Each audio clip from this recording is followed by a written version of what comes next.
Umphathiswa wesebe lophuhliiso loluntu unkosikazi Lindiwe Zulu uhlabe ikhwelo kubemi beli ukuba babenomonde nanjengoko kukho imingeni eliqela kwinkkqubo yokufaka izicelo zesibonelelo semali karhulumente nejolise kwabo bangasebenziyo nelingenelelo lokukhawulelana nentsholongwane ye-corona.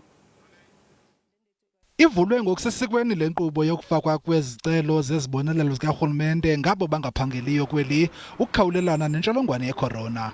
Kodwa khange iqale kakuhle kuba abantu abaninzi bathi bayasokola kakhulu xa befaka izicelo ngakumbi kwiqonga lika-WhatsApp. Umphathiswa uxolisile kuluntu watsho eqinisekisa ukuba isebe lakhe lenza konke okusemandleni ukukhawulelana nale meko.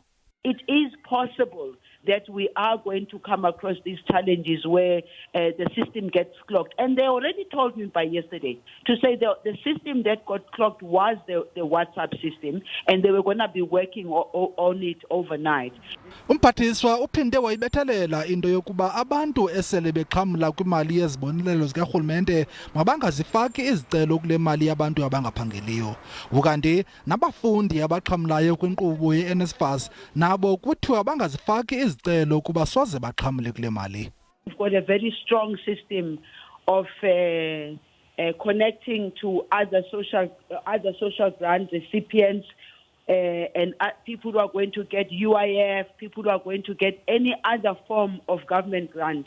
Those people must not apply that already have any form of grant from government in particular.